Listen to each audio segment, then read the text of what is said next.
Bonjour, bonjour. Voilà, gloire à Dieu.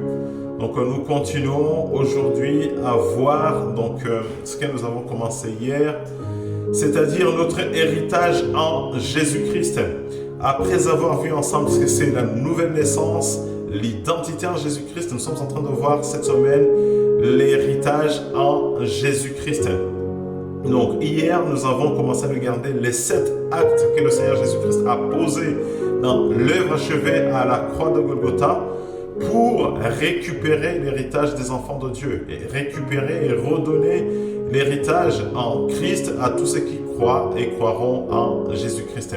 Donc ensemble hier, nous avons vu, nous avons commencé à regarder les 7 actes qu'il a posés le Seigneur Jésus.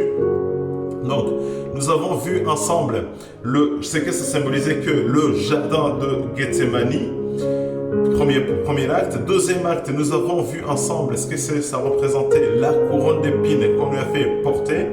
Et là, aujourd'hui, nous allons par la grâce de Dieu le garder. Donc, ce que veut dire le sang et l'eau qui ont coulé quand on lui a percé les côtes. Et puis, enfin, nous allons voir ce que symbolise les 39 coups de verge qu'il a reçus dans le prétoire pour arracher à Satan, au royaume de Satan, l'héritage pour ses enfants. Donc, Jean 19,34, il est écrit, mais un des soldats, donc on parle de la crucifixion en fait dans ce livre, dans ce chapitre. Donc Jean 19,34, mais un des soldats lui transperça le côte avec une lance et aussitôt il en sortit du sang et de l'eau. Maintenant, si nous zoomons sur le sang et l'eau, donc Hébreux 9,22 dit que sans l'effusion du sang, il n'y a pas de pardon. Donc de là, nous pouvons comprendre par la grâce de Dieu que ce sang est sorti pour que nos péchés soient pardonnés. Les mauvaises émotions, les mauvais sentiments, les haines, les greurs, la peur, tout ce qu'on manifestait avant notre venue en Jésus-Christ a été en fait démantelé, enlevé par la sortie de ce sang qu'a versé le Seigneur Jésus-Christ. Gloire à Dieu. Maintenant, quand on s'intéresse à ce que représente l'eau, si vous vous souvenez de l'histoire de Jésus-Christ avec la femme samaritaine, il lui dit, Jean 4,14, que l'eau qu'il va lui donner fera qu'il n'ait plus soif et que cette eau fera que des eaux jailliront d'elle jusqu'à dans la vie éternelle. En gros, l'eau, c'est la vie en fait. Donc cet acte que le Seigneur a posé, il a pu nous redonner la vie, le pardon des péchés, et il nous a redonné la vie en Jésus-Christ.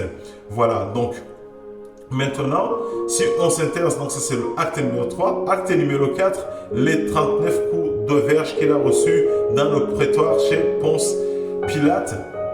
Donc quand on regarde un peu plus loin dans Ésaïe 50 au verset 6, le Seigneur va dire qu'il a tourné le dos à ceux qui le persécutaient, ou alors Psaume 129, 3, que les laboureurs ont labouré son dos. En gros, pour dire, ça symbolise en fait que ça veut dire que il a tourné le dos pour que toi et moi, on n'ait plus à tourner le dos à Satan. Il n'y a plus de peur, il n'y a plus de crainte en fait, parce qu'on est libre. C'est pour la liberté que le Seigneur Jésus nous a affranchis. On n'a plus à tourner le dos. On doit regarder le diable et proclamer la parole et il fuira loin de vous, loin de moi, au nom de Jésus. Donc, ça, c'est pour les 39 coups de verge. Les 39 coups de verge, quand on s'intéresse aussi au livre d'Ésaïe 53, il est écrit entre versets 3 et 5 que ce sont nos souffrances qui s'est chargé, ce sont nos maladies qu'il a portées. Donc, dans ces 39 coups de verge qu'il a pris, le Seigneur Jésus-Christ, en fait, il y a les maladies. En fait, en plaidant le sang qui a été versé par le dos du Seigneur Jésus-Christ, vous pouvez chasser la maladie de votre corps, du corps de quelqu'un qui est malade, s'il est en Christ couvert par le sang. Donc, voilà, je nous exhorte à lire ces passages pour aller plus loin.